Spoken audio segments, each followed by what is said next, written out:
ধরেন বোর সাথে গোলমাল করেছেন, কথার কথা চলে গেছে বাপের বাড়ি, রাগ করে যায় না সময়, তখন গানটা শোনাবেন। আমার সোনার ময়না পাখি কোন বা দোষে বাপের বাড়ি গো, এই শীতি একলা কেমনে থাকি রে আমার কলজের ময়না পাখি। এই সোনালি বোয়ার বাপের বাড়ি থাকবে?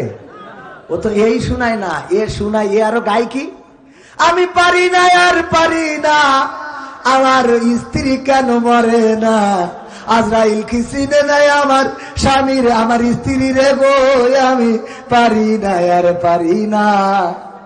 এই আছে না নাই? আমি পারি না আর পারি না, আমার বউ কেন মরে না, আজরাইল কি চিনে না ওই নারী রে গো, আমি পারি না আর পারি না। ও আরো যদি রাগ করি চলে যায়, আরো পগল বাজায়, আল্লাহ ভাবি গেছে। আপনি না বলো, এটা উদাহরণ দিছি, উদাহরণ। ওই যে অনেক আছে ছেলে পিলে পাখাবো আছে না নাই, ওই দিন মন খুলে অন্য জায়গায় লাইন মারবে, শয়তানের আকাটা সব বাদ দাও, ওইসব কথা না বলে এখন তাহলে গানটা শোনাবো যুবকদের। সে ওই যে সিরিয়া, এই গানটাও তো শোনাতে পারলাম না। আবার আর একটা গান আছে না নতুন, তুমি যার লাগিয়া, হ্যাঁ শোনার দরকার আছে না? এত আয়োজন, এত কিছু যদি শুনতে হয়, ভাই মমতাজের আনলি কত করে টাকা দিতে জান টিকিটে, 1000 2000 টাকা দিয়ে আপনি টিকিট পাতেন না, ওই পিছনে বসে থাকতে হইতো, তাও গাদাগাদি করে ঠেলাঠেলি করে ঢুকাইতো, আপনার চুলির বসানি নষ্ট হয়ে যেত। তো এই জন্য কোরআনের মাহফিলে এসে যে এত কিছু শুনতে পাচ্ছেন, সোয়াবও হাসছে আবার বিনোদনও পাচ্ছেন, ঠিক না বেঠিক? অনেকেই আবার কয় মাহফিলের স্টেজ বিনোদনের মঞ্চ বানাবে, তা তুই ভালো মঞ্চ বানা, তোর ভালো বানাতে অসুবিধা কোন যায়, তুই কাটি করার দরকার কি? এই যারা বলে ওদের ব্যাপারে আমার মেসেজ হইলো, ভাইরে বাপুরে, আমরা যে কথা বলি এতে যখন তোকে খারাপ লাগে, তোরা ভালো কথাটা একটু বললি মানুষের ভালো কর, নাকি ভালো না করি ওয়াজের মান বিনোদনের মান, বিনোদনের বানাইছি না কে বানাই, তুই ভালোটা করি একটু দেখাই দে, আমি দেখতে চাই। তোমার যোগ্যতা নেই কিছু করার, খালি কাটি করি বেড়াও। এই কাটি করারা বলো জীবনে কিছু করতে পারে না। ওদের মেন কথা হলো আপনার বিরোধিতা করে 3টা কারণে। কয়টা কারণে? 1 নম্বর কারণ হলো সে আপনার মধ্যে যে যোগ্যতা আছে তার মধ্যে সে যোগ্যতা নেই। 2 নম্বর হলো সে আপনার মতো হতে চায় কিন্তু ঠিক পায় না, সে আপনার মতো হইতে চায় কিন্তু ঠিক পায় না। 3 নম্বর হলো আপনার জনপ্রিয়তা, এটা দেখে ঈর্ষায় ভোগে, এটা দেখে ঈর্ষায় ভোগে। এরকম আছে না, রেজাল্ট ভালো, দেখবেন যে কিছু আছে বলছে যে মকসেদের ছেলে রেজাল্ট খুব ভালো, কিছু ভালো করলে কি হবে, চাকরি পাবে না, ও চাকরি, এবার বলছে চাকরিও পেয়েছে, তা বলছে চাকরি পেলে কি হবে, বেতন ভালো না, এবার বেতন পেয়েছে, বলছে বেতন পেলে কি হবে, ও টাকা কাজে লাগবে না। হ্যাঁ বলছে টাকা কাজে লেগে, দেখলাম বিয়ে করি দেন মহত্ব, বলছে বিয়ে করি থাকি ছেলে পিলে হবে না, বলছে ছেলে পিলে হয়েছে, বলছে ছেলে পিলে হয়েছে কি দেখবি বড় হলে ইজি হবে। মানে ওর একটা বলতেই হবে, ওর একটা কি, এক বন্ধু একজনের মানে 10 এক বন্ধু ছিল 10-এর মধ্যে, তো ওই বন্ধুর কাজ হলো খালি ভুল ধরা, খালি ভুল ধরা, খালি ভুল ধরা। তো একদিন দাওয়াত করি, এক দোস্ত বলছে খালি ভুল ধরে, যাই করা হোক, ভাত রানলি ভাতে সমস্যা, তরকারি রানলি তরকারি সমস্যা।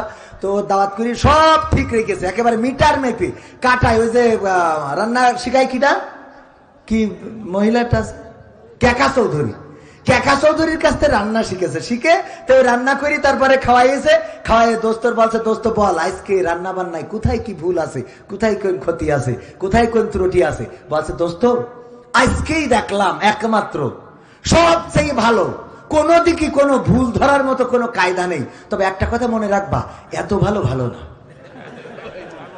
এত ভালো, এই এত ভালো ভালো না, ওদের আপনি ভালো বানাতে পারবেন না। ও যাই করেন ওর মধ্যেও বলবে এত ভালো ভালো না, বলবে না। আল্লাহ নবী লাইলাতুল আমরা যে লাইলাতুল বারাত, শবে বারাত বলি ফারসি শব্দ, এটা নিসফি শাবান, শাবানের মধ্যম রজনী। ওই কথা বলতে যে কোথায় চলে গিয়েছিলাম, এই মধ্যম রজনীতে, প্রতি চাঁদের মধ্যম রজনীতে আল্লাহ রাসূল ইবাদত করতেন এবং রোজা রাখতেন। এমনকি শবে বরাতের এই রাতটাতেও রাসূল রোজা রেখেছেন, ইবাদত করেছেন। শুধু তাই নয়, আল্লাহর নবীর স্ত্রী আম্মা আয়েশা রাদিয়াল্লাহু তাআলা আনহা গেলেন চাঁদনী রাতে, যে দেখলেন আমার প্রবাসীদের দুঃখ কেহ বুঝলো না, আমার প্রবাসীদের কষ্ট কেহ খুঁজল না, আমার প্রবাসীদের দুঃখ কেহ বুঝল না, আমার প্রবাসীদের কষ্ট কেহ খুঁজল না। প্রবাসীদের দুঃখ বোঝে এমন আছে কয়জনা, আমার প্রবাসীদের দুঃখ কেহ বুঝল না, আমার প্রবাসীদের কষ্ট কেহ খুঁজল না। টাকায় আমায় মানুষ চিনাইছে, ওহরে টাকা, টাকায় আমায় মানুষ চিনাইছে। এই টাকার জন্যে বাবা ছেলের বিদেশে পাঠাইছে, টাকার জন্যে বাবা ছেলেকে বিদেশে পাঠাইছে। টাকায় আমায় মানুষ চিনাইছে, ওহরে টাকা, টাকায় আমায় মানুষ চিনাইছে। ঠিক না বেঠে? এই গান কপিরাইট, এই জন্য আর শোনালাম না।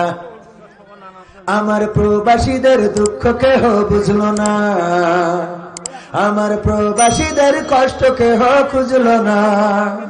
প্রবাসীদের দুঃখ বোঝে, রাগ করে বাড়ি গোলমাল করিয়েছে স্বামী স্ত্রী, স্বামী স্ত্রী বলছে তোমার সাথে ঘর করবো না, বাপের বাড়ি চলে গেলাম।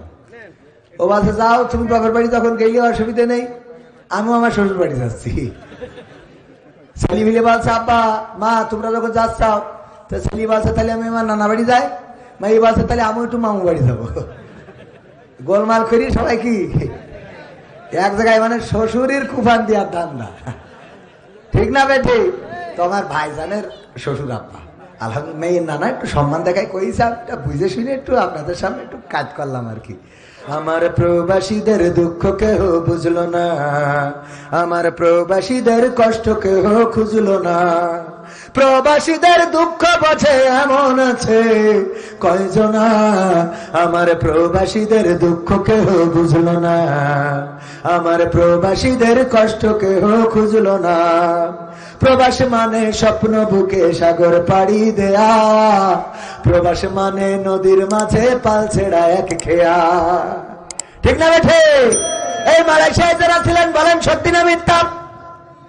বাইয়া সুসা ডুডু সানা বাইয়া বাইয়া কিরজা লেপাস বুলান হাবেশ ডেপা দুই তিতু দুইট বুন মাও হান্তান হান্তা কাম্পুং। ঠিক না বে ঠিক? এক মাস কষ্ট করার পরে যে বেতন পাওয়া যায়, সেই বেতন পেয়ে আবার গ্রামে পাঠানো হয়। প্রবাসীরা আছে নিজেরা কখনো আরামায় এসে দিন কাটায় না, কাটায় না। হারিরা ঈদের দিন চলে আসে, কিন্তু ঈদের দিনে নতুন জামা বারু বাজু ডিয়াওয়ারাং তাবিলি ডিয়াওয়ারাং বিলি কাম্পুং ডিয়ামিয়া আনা ডিয়ামিয়া বাপা ডিয়ামিয়া বিনি ডিয়ামিয়া সৌদারা সুম্মাওয়ারাং বিলি বাজু বারু, কিন্তু তাপ্পি ডিয়া তাবিলি বাজু বারু। মালয়েশিয়ায় যারা তারা বুঝতে পারিছেন না পারেন নাই? ও ঈদের দিনে টাকা পাঠায়, এই দেশে তার সন্তান, তার মা, তার বাবা, তার আত্মীয় সবার জন্য নতুন জামা কিনে দেয়, কিন্তু ওই প্রবাসী প্রবাসে থেকে নিজে নতুন জামা কেনে না। যখন এখান থেকে ফোন করে খোঁজ নেয়, বাবা বলে, বাবাকে জিজ্ঞেস করে ওই প্রবাসী, বাবা তুমি ঈদের নতুন জামা কি কিনেছো? মার জন্য শাড়ি কি কিনেছো? ভাইয়ের জন্য নতুন পোশাক কি কিনেছো? বোনের জন্য জুতা কি কিনেছো? হ্যাঁ সব কিনেছি। বাবা তুমি কি কিনেছো? সন্তান কান্নাটাকে বুকে চেপে রেখে বলে, বাবা গো আমি তো ঈদের দিনে কিনবো, কাকে দেখাবো, এই জন্য কিনি নাই। ওই যে বাড়ি থেকে তুমি কিনে দিয়েছিলে ওই পাঞ্জাবিটা আছে, আজ 5 বছর ধরে গায়ে দিই, শুধু ঈদের দিনে গায়ে দিই বলে পুরাতন হয় নাই, ওইটা পরে ঈদ করেছি। নিজের কষ্টটা বুঝতে দেয় না। কত প্রবাসীকে দেখেছি ঈদের দিন বাড়িতে সবার সাথে কথা বলে ঈদের আনন্দ ভাগাভাগি করে, কথা বলার শেষে নিজের বালিশে শুয়ে থাকে, চোখ থেকে পানি গড়িয়ে গড়িয়ে পড়তে থাকে। আর এই ঈদের দিন এক ঈদের জামাতে বাবার সাথে দাঁড়াতাম, ভাইয়ের সাথে দাঁড়াতাম, ঈদের দিন আত্মীয়দের সাথে মেলাকাত করতাম, গ্রামে বন্ধুদের সাথে ঘুরতাম। আর আজকে একাকি অনেকেই আছে ঈদের দিনেও কাজ করা লাগে। আর এই প্রবাসীদের কষ্ট যারা বোঝে না, ওদের মতো নিষ্ঠুর, ওদের মতো নেফাকার কেউ হইতে পারে? প্রবাসীদের কষ্ট বোঝার দরকার আছে না নাই? আমার প্রবাসীদের কষ্ট কেহ বুঝলো না, আমার প্রবাসীদের দুঃখ কেহ খুঁজলো না। প্রবাসীদের কষ্ট বোঝে এমন আছে কয়জনা আমার প্রবাসীদের কষ্ট কেহ বুঝলো না, আমার প্রবাসীদের দুঃখ কেহ খুঁজলো না। প্রবাসে মানে স্বপ্ন বুকে সাগর পাড়ি দেয়া, প্রবাস মানে নদীর মাঝে পাল ছেড়া এক খেয়া, প্রবাস মানে কষ্ট থেকেও মুখে বলা ভালো, প্রবাস মানে সুখের চাবি আলে আরি আলো। ঠিক না বেঠে? প্রবাস মানে কষ্ট বুকে সাগর পাড়ি দেয়া, আমার প্রবাসীদের বুকের ব্যথা কেউ কোনোদিন শুনলো না, আমার প্রবাসীদের কষ্ট কেউ বুঝলো না, আমার প্রবাসীদের দুঃখ কেউ খুঁজলো না।